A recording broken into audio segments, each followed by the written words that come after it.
Hi, I'm Gavin Carlson, and this is Out of Bounds, Daily Bruin Sports Podcast.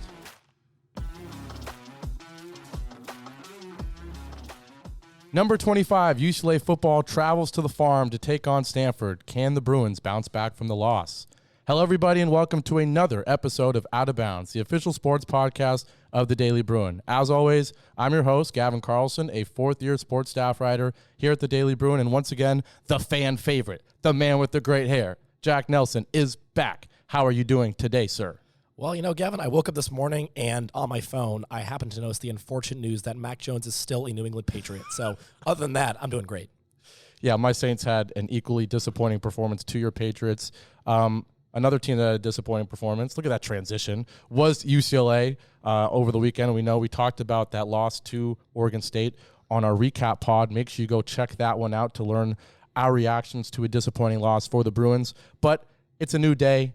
It's a new game. It's a new game week. The Bruins traveling to the farm to take on a Stanford team that surprised a lot of people last weekend with an unbelievable comeback win against Deion Sanders and the Buffaloes. It's going to be an interesting game. We're going to preview it. We're going to talk about the matchup, and then we're going to do buy or sell and DB debates, which are quickly becoming two fan favorite segments. But let's talk about this game between UCLA, who fell to number 25 in the AP poll, somehow ranked. First off, do you agree with them still being ranked? I'm curious. What do you think? No, I personally don't. I think they should be just outside 25, but not good enough to be top 25 right now. I'm going to say it's fair, only because the Pac-12 is amazing. The one thing is that Wazoo win doesn't look as great now because of what happened to Wazoo last weekend. But nonetheless, I say 25 is fair because you lost to a good team in a tough environment. But they're going up against Stanford, who an unranked team. Really not the best state of the program for Stanford. We know that they did have that win against Colorado, but let's not act like this is a good team. UCLA still, as of this recording, a 16.5-point favorite when they travel to Palo Alto. Talk to me about the defense, because for the longest time, this program, I think, was built on kind of what UCLA is, honestly. Well, no. We're going to talk about UCLA's defense, but for the longest time, Stanford's team was solid defense, great running game, right? And then usually a quarterback that gets drafted somewhere in the first round, second round.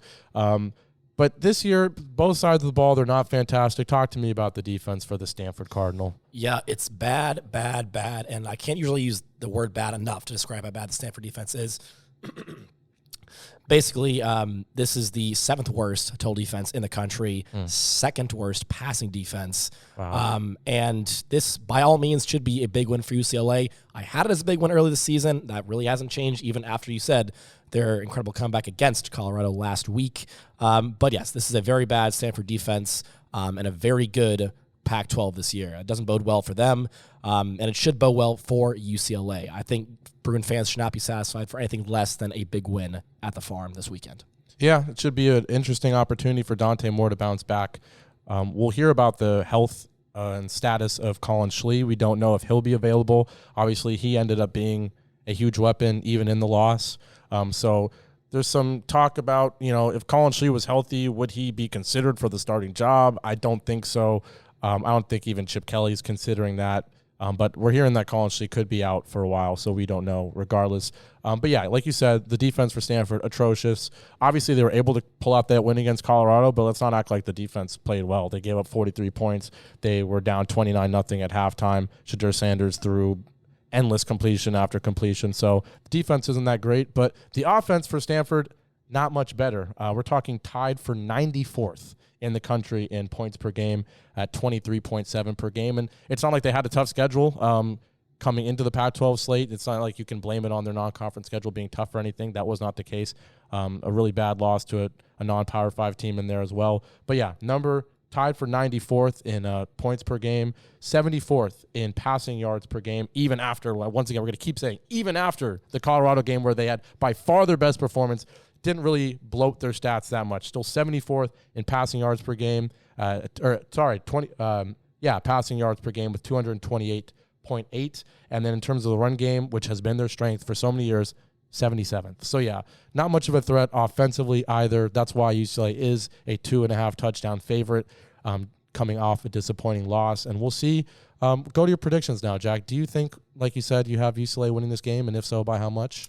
I do. I think this is a game UCLA should definitely win. If they don't, then there's some serious questions start to arise about this program. Oh, yeah. Big time questions. And we're having debates about, is Coach Chip Kelly going to get fired? Is Dante going to get removed as starter? But we're not going to speculate too much on that. What I will say is that I think UCLA will win this about, give me 35-10 UCLA. 35-10. So Jack has a huge bounce back, a 25-point win, 35 points from an offense that has been up and down. I think that's not a crazy call, though. They still had a decent performance against Oregon State. Obviously, I'm going to tail Jack in taking the win, and I'm going to tail Jack in taking the over, or I'm covering the spread as well. I have it UCLA 28, Stanford 10. So very similar in terms of what Stanford's offense is going to do in both of our opinions. I'm not expecting much from the environment in Palo Alto. I've been going to that stadium for a long time growing up in the Bay Area. They do not have many fans in that stadium very often, and I don't think the environment – that's one thing for Dante. His two poorest performances have been on the road in a hostile environment. I asked him after the Oregon State game about the environment in Corvallis, how it compared to Utah. He said Utah was the best environment he's ever played in, but Oregon State was a close second. Stanford's not going to be like that. There might be as many UCLA fans in that stadium as Stanford fans. So I think that's one thing that'll help a young quarterback who's been struggling, especially with the pressure and everything that's being said, can calm down in an environment that shouldn't be too difficult. Things bode well for UCLA's schedule. We'll talk about that going forward. But now that we have the predictions out of the way, we kind of quickly previewed Stanford's offense and defense. We don't need to waste too much time on them. Not impressive. UCLA should handle business, and if they don't, like you said, huge disappointment for them. Now we'll transition, though, to one of the fan favorite segments, buy or sell. And we're going to start by discussing the quarterback situation. This is a little hypothetical down the road. Buy or sell, will we see a different starting quarterback in any game this season for UCLA? Normally this would be a kind of unfair question if you had like a DTR situation with the bowl game and you don't know whether or not he's going to start. We know that if UCLA makes it to a bowl game, it's not like Dante Moore's resting for the draft or anything. So this is really a question of, does Dante at any point in this season get benched for another quarterback, whether it's Colin Schlee if he's healthy, whether it's Ethan Garbers? Do you see any scenario where that happens? I think if he continues to slide, it's definitely in the realm of possibility, but I think the slide ends against Stanford. I think Dante's going to start to really play as a quarterback, or more like the quarterback that UCLA fans expected, and that the quarterback that Coach Kelly brought him in to be, what he trusted him to be when he gave him the starting job this season. And so I think that I'm definitely going to sell on this one. I think we're definitely going to see Dante improve going into this game or after this game against Stanford, and he'll start to just have some more time in this offense going against. I mean, these first three games have been some of the toughest teams in the Pac-12 for him to start things off. It was not an easy start. You go from Utah to Washington State to Oregon State, as you mentioned, two of the most hostile environments in college football. And so I think he's had a really rough going early on, in part due to how tough these environments have been, how tough these defenses have been that he's gone against. And so I think I'm definitely going to sell on this one. Yeah, I'm going to sell as well. I think it would take a lot at this point. You already took the plunge when you named the true freshman the starting quarterback.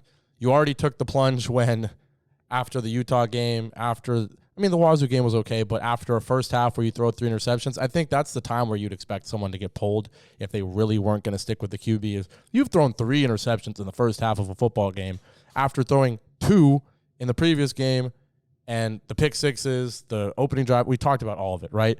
For him to throw 3 in the first half and still be stuck with by Chip Kelly, I think it proves that it would take a lot for them to not start him in a game, right? So yeah, and there's also just not that many viable options really behind him. I mean, you have Justin Martin and Luke Duncan, who we haven't seen nothing from really. Chase Griffin, who has started a game before, but he's been back on the depth chart for a long time. Not really the starter that anyone would expect UCLA to put out there. And then, of course, the immediate options are Colin Schlee and Ethan Garbers. Ethan Garbers lost the job to Dante, you could say, earlier this season. He was probably the guy going into the season. And then, as we mentioned with Colin Schlee, we just don't know the status of his injury right now. So. Yeah, I mean, thought experiment. If Colin Schlee is healthy, we're hearing that he probably isn't. But if he is healthy, do you do like an alternating drive type of thing? Because, I mean, essentially that's what it became at some point in that Oregon State game, where Schlee came in for like 6 plays in a row on multiple drives. Do you see that going forward if they do have a healthy Colin Schlee? I mean, I think they should, because they've had so much success with him. They haven't really dipped their toes that much into the water in that regard, right? I mean, we've seen how much Colin can do with his legs, and just obviously Dante is the more conventional kind of quarterback in the passing game. Even though he has struggled, he still gives UCLA that dimension to their offense they want to have. And so, yeah, I think you alternate between those guys, and you can make some things happen on offense going forward. Yeah, I'll just add once again, at the time of this recording, we don't know the severity of the injury. Chip Kelly at practice on Monday just said that he is unavailable. That's usually what he does with injuries. So we have no idea if it's a long-term thing, if it's a short-term thing. By the time this comes out, maybe it's different, but we'll leave it there with Colin Schlee. The next buy or sell that UCLA loses more than one game the remainder of the season. We know they have a relatively light schedule. The USC game is, of course, circled on the calendar. Other than that, who's their best opponent? We'll debate it, I think, later in this episode. But you got Stanford, you got Colorado, Arizona, Arizona State, USC, Cal. Do they lose more than one game in the remainder of the season? I know we both had an Arizona State loss coming into the season. I don't think we feel that great about that prediction anymore.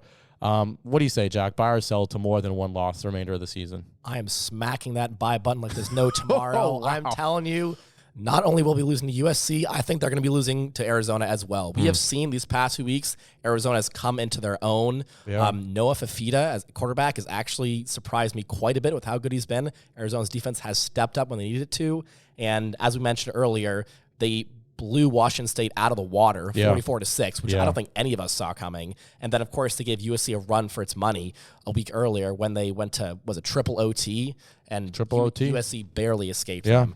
So I think Arizona is starting to look like an actual seriously threatening football team in the Pac-12 where there's already so many good teams as is. Nobody was circling Arizona as a great team this season, going into this season, right?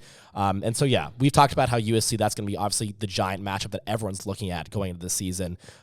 We've seen how much the defense has struggled this season, so perhaps UCLA has a better shot if their offense can kind of get its act together because USC's defense has been so abhorrent, so terrible. But yeah, I'm definitely buying on this one. Arizona SC, I think, could both get the better of UCLA. Yeah. Talk about Arizona. They're 4-3, but it's a lot better than a 4-3 football team. You lose by 7 to Washington, one of the best teams in the country. You lose by 2 to USC, and then you blow out Wazoo. They have a really big game coming up against Oregon State in 2 weeks. They have their bye this week. So they go, look at their schedule. They go Washington, USC, Wazoo, Oregon State, UCLA, Colorado, Utah. The Pac-12 is unbelievable. But to get back to the question, I'm still going to sell it. I think they're going to lose one of those 2 games to USC or Arizona. And I will be real. I don't really know which game it's going to be. But for whatever reason, I think they're still only going to lose one of those games. I think Dante Moore can only go up from here. The defense can only go up from here. And I think it'll be enough. There's enough room for improvement still. Like I said 2 episodes ago, there's so much room, so much potential still with this team. You have a true freshman quarterback that gives you unlimited potential. If he finally figures it out to his full 5-star status, you're talking about, a better quarterback in the Pac-12. So I'm still going to sell it. We'll see, though. That could age really poorly if they lose both those games and maybe even lose one more because they still really haven't had that typical UCLA shocker loss that we've gotten used to. But now we'll go to everyone's favorite segment. Jack, grab that iPad because it's time for DB debates. If you don't know how this one works by now, basically I present a question. Jack and I, in this case, are going to debate it, write down our answers on an iPad, and then our wonderful camera lady, video producer, editor, Zoë Busenberg, will decide who debated the argument better. Not necessarily which take she agrees with, but who debated better. So Jack's got the first question for DB debates. Rank these 5 offensive weapons in terms of importance for the remainder of the season for UCLA. Running backs, Carson Steele and TJ Harden. Wide receivers, Logan Loyal and J. Michael Sturdivant. And then kind of the hybrid player in Keegan Jones, who's getting more and more time. Rank those 5, and I will rank my 5 as well.